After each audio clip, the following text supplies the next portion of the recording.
I think what you're talking about are microclimates. Yeah. Something that a real estate agent wouldn't be like, okay, and when you come out into the garden, here is your heat sink that can grow this. There are so many factors that go into these little pockets, microclimates. So what would a frost pocket look like in your yard? You know, where do I see this replicated in nature? Yeah. Right there. Those are the plants I want. So you would come in here. Cherry trees are not cool, but I want like the cool kind. I want to be the cool kid.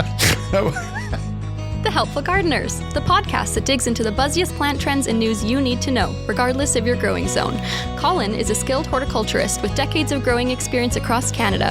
Brandi is the greenest of green thumbs with a love of asking questions. Welcome to our garden nook. So I don't know if I've told you this, but my friend lives in Vancouver. Okay. She sent me a photo the other day of cherry blossom season. See ya. I'm out. I know. And that's the end. I totally thought cherry blossom season was like a myth. Like it was so pretty that it couldn't be true. I was like, April Fool's joke? What is that? Got me again. I know, right? But it's true. And it is such a beautiful thing. Something that, you know, I love how the different places in the world have that special something, right? Yeah. I don't know what that is here in Calgary, but in Vancouver, it's cherry blossom Calgary, season. we get credit for lilac season. Oh, okay. Yeah. Okay. We have Lilac the lilac season fest. in Chinooks. Yep.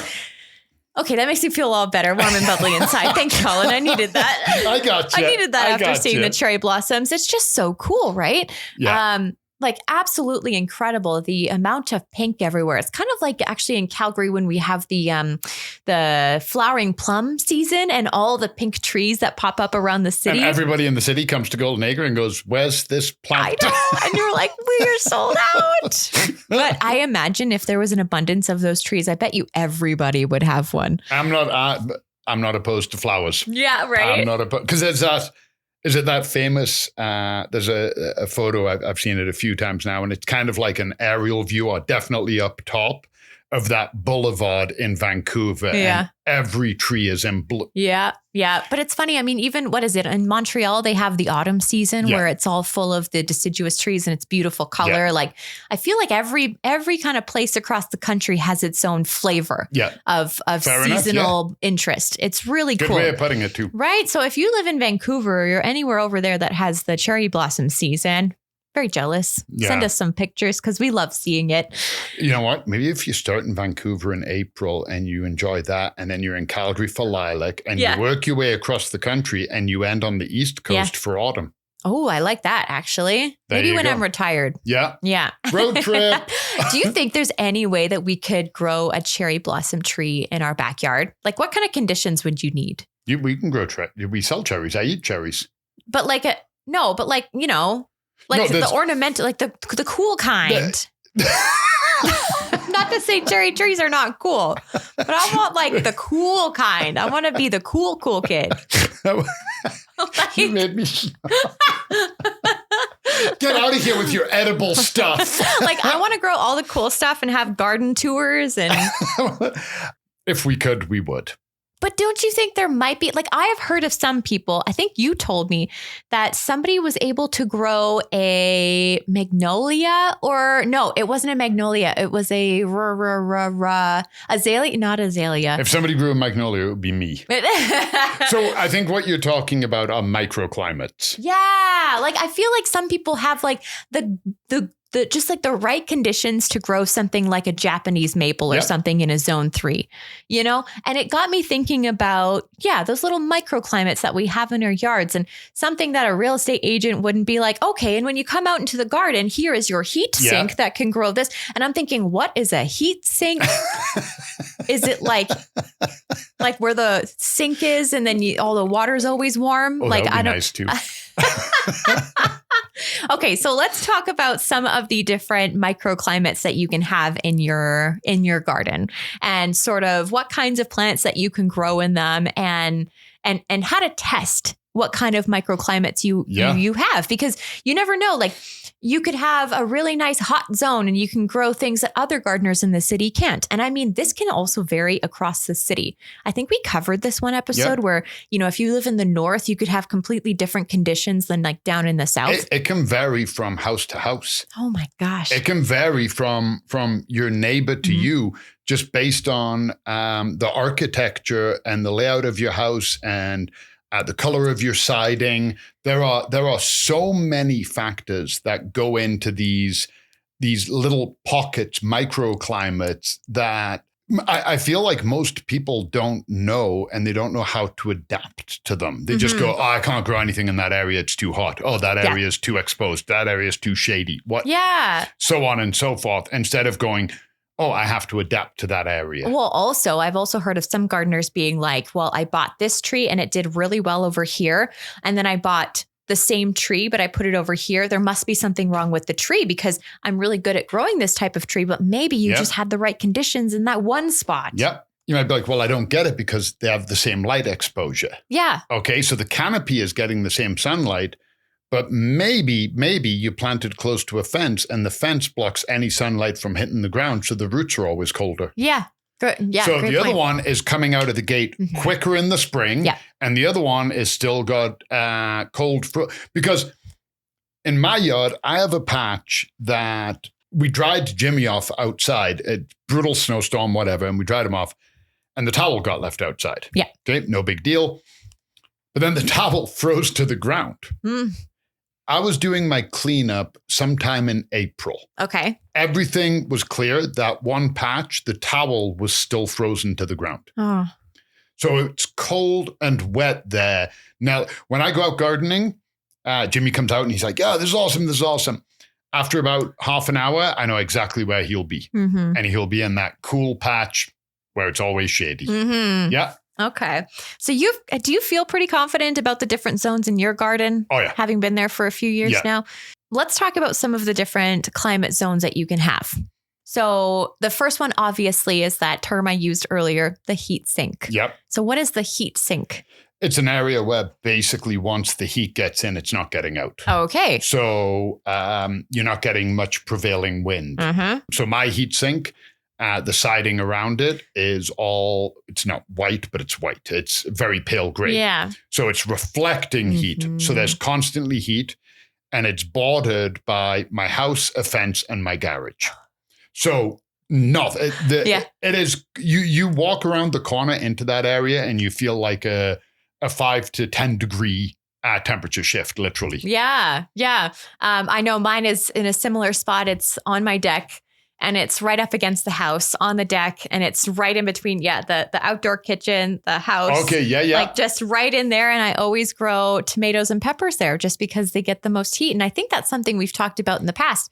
They do so well in areas where you get lots of heat, lots of direct sunlight. Peppers especially, like when I told people I grew peppers without a greenhouse, they're like, no, you need a greenhouse in Calgary. And I'm like, well, you don't.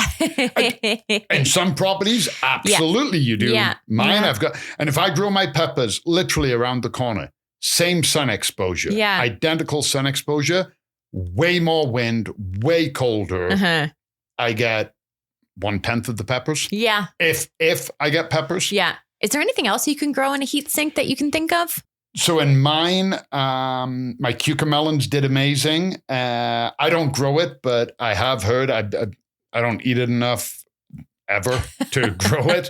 I'll eat it if it's on the menu somewhere, but I don't do anything with it myself. Eggplant.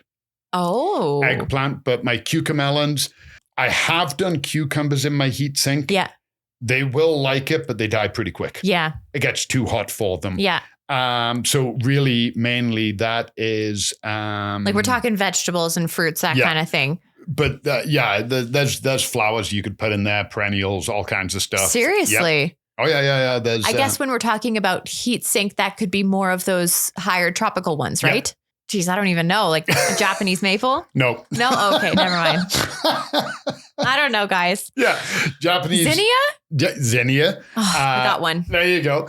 Any of the plants, like you said, the tropical ones, but anything that is like it, and a lot of them will say full sun heat lover. Oh, like hibiscus. Yeah. So hibiscus. Yep. Okay, great. Yeah. So look for things like that. Most of the full sun perennials will do okay because perennials will establish themselves. Not all of them will. Some of them, it gets a bit too hot for them. But like your succulents? Yep. My so mom. like sedum? Sedum, yes. Yeah, sedum.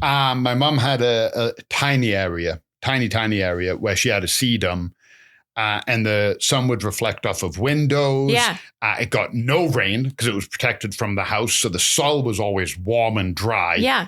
And her sedum was out of control big. Wow. Okay. Yeah. Well, there's a few ideas for you. Now, on the opposite end of that, a term I love, frost pocket. Frost pockets. So this would ultimately be the complete opposite, right? Yeah. So what would a frost pocket look like in your yard? Normally think shade. Okay. Normally think anywhere where there's no sun, no reflected sun, tree canopy, shade from your house, your garage, stuff like that. Yeah. Like this time of year would probably be the easiest to figure that out. Whatever's the least, look the for last to melt. often northeast. Oh, yeah. Oh, that's a nice way of doing it. Yeah. So normally, and again, it all changes because you could be on the corner. Your southwest part of your house could be on a corner lot where you get hit with crosswinds. Oh. So yes, it is a full sun exposure, but it's cooler than if that southwest was locked in. Oh, yeah. Northeast tends to be your shady or frost pocket. Southwest tends to be your heat sink. Yeah. Very, very general rule of thumb. Again, there's other factors. So your southwest, you have a massive tree, or your northeast is completely wide open. You have no neighbors because if you think about it, your northeast is somebody else's southwest. Yeah. Like, if you put all the houses together and you're like, yeah, that's my northeast corner, your neighbor's like, that's my southwest corner. That's why I say it's very, very generalized when you say that. We're in the northern hemisphere, so the sun is always to the south. The sun rises in the east, sets in the west. So you normally get less light in the northeast. Generally.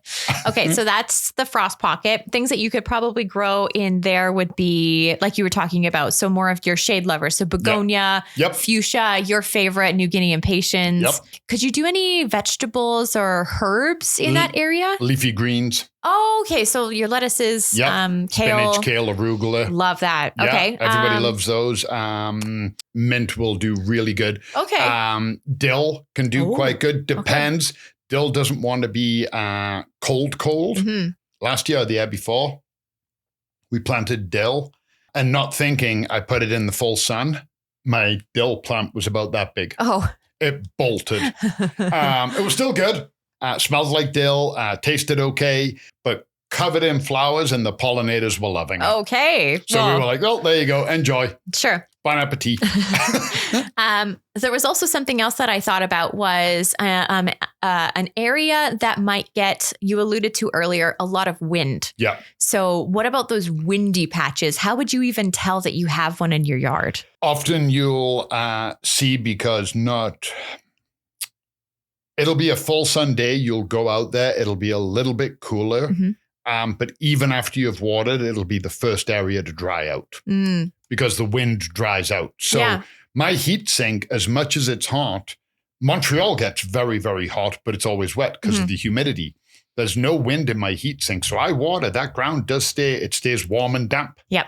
So, but if I go to my front, which is south facing, but gets a lot of wind, it dries out unbelievably quick. Like the first 6 feet of my grass never grows. Come July, because I don't water it, zero growth. Yeah. Like you push the mower over it and you can't even see the wheel marks. Oh, gosh. It's great. It's great. I'm all about that. So I'm assuming then, if you were going to rectify a very windy area and you wanted to grow something there, barriers would be your friend. Barriers or again, play to the setting. So where do we have an area like that in Calgary? Nose Hill. It's always windy on Nose Hill. So do your native grasses. Grasses, and that would create some sound. Exactly. A little rustling in the wind. And then the dense root mat would also help trap moisture if you wanted to grow some other perennials or something else there. So you look around and you go, where do I see this replicated in nature? Yeah. Right there. Those are the plants I want. So you would come in here and you get your rough fescue or your big blue stem or whatever. And there you've got an area. Drought tolerant. Yep. That's such a good approach. Yep. Okay. On the opposite side of that, so if you have like an area that is constantly flooding or just always moist, is there anything that you can do for those kinds of areas? So you want there what you call your... we need a name for it. It's. Have you ever seen the meme? And it's somebody at some plant nursery. There's a sign behind them. And it says, bog dwellers and heavy drinkers. And somebody's like, hey, it's my family tree. But that's what you're looking for. You look for the plants that when you go out, into the countryside or into the wilderness, the plants that are growing in ditches and ravines where most of the water gets trapped. So you're looking at your goldenrod, your Joe Pye weed, viburnum, or a good shrub. And that's what you're looking at putting in there. Wasabi. Yep. Bamboo. Are we just naming anything? Water lettuce. Yeah. Water hyacinth. But you're looking for those natural swamp, bog, wetland plants. And if you plant enough of them, they will actually start pulling water up and they help the area dry out to let other plants come in. That's why we get such a wide range of it. Playing to the conditions and replicating what you've seen elsewhere is such a good tip. Yep. I definitely encourage you to take a day or a week and just kind of go out and observe what's happening in the garden. And what I find would be helpful is to create like a diagram almost, and you can do it on just like a random piece of paper. Just draw out your yard and then maybe just sort of make some observations about what's in your yard. So for example, if you were going to do something like a sun audit, check your garden at various times of the day. So say like 9, 12, 4 o'clock, and just kind of see where the sun is hitting various spots. Also, when we're talking about like the shady bits, the frost pocket, what areas of your yard are the last to thaw after winter time? And that can give you a nice idea. And if you want to get a little more technical, you absolutely can. Get a compost or soil thermometer and a moisture meter. Oh, that's a great idea. Really, I mean, you're looking at a $25, $30 investment. Yeah. And then go around, stick them in the soil and be like, oh my God, that soil is cooking. Yeah. And then stick in another area and be like, oh, that's 10 degrees colder. Yeah. And do that like a few times a day. I am such a data person. I love looking at data. That would excite me. I'd make an Excel spreadsheet. Just plant stuff and be like, that didn't work. I mean, that is a way too. That's how I learned my heat sink. Literally was trial and error. I put some stuff in. They did okay. And I was like, oh yeah, that area is hot. The next year I did my tomatoes and it was like, damn. Next year I did tomatoes and peppers and I was like, got it. Yeah. Let's go around the corner because I did broccoli in my heat sink. It was not a happy plant. It was not happy at all. I take broccoli, I put it around the corner where there's a lot more exposure. It gets hit with a lot of rain. I've got a photo. The head of broccoli is bigger than Jenny's head. Wow. She's holding it up. So just that. And I'm literally talking about a linear distance. When I say around the corner, I'm talking about a linear distance of 15, maybe 20 feet. Yeah. And that's the difference it makes. Wow. Hey. Yeah. What would be your favorite spot? Like out of the parts of your yard, what is your favorite spot to grow in? Probably my heat sink. Your heat sink? Just because you can do the most in it? I like being able to grow things like peppers without needing a greenhouse. True. I like being able to get results from plants that are notoriously difficult. Yeah. So, my shady areas and whatnot, any of the woodland plants, woodruff, Solomon seal, ferns, they'll do great. Like we said, begonias, there's herbs. But my heat sink, it's kind of cool. Yeah. It's kind of cool because the exceptional growth and production I get on tomatoes and peppers is insanity. Like last year, one pepper 200 hot peppers off of it. Wow. That was the same area we pulled 150 pounds of tomatoes off of 8 tomato plants. I mean, when the return on investment is 150 pounds of tomatoes, like you can't really go wrong with the heat sink. Exactly. You're kind of like, you're my favorite. Like, honestly, realtors should be promoting that more when they go and show houses and just be like, just so you know, if you were to grow tomatoes here, you could pay off your mortgage 15 years earlier. It's like Farmville. This podcast is brought to you by Golden Acre Home and Garden. Find seasonal inspiration for your home and garden in Calgary, Alberta year-round. Visit goldenacre.ca. The comments and opinions expressed by the Helpful Gardeners on this show are our own and do not necessarily reflect the views of Golden Acre Home and Garden. For more information on everything we covered today and to leave us a voice note, visit goldenacre.ca/podcast. The Helpful Gardeners are on Instagram at The Helpful Gardeners Pod. Keep on growing, gardeners!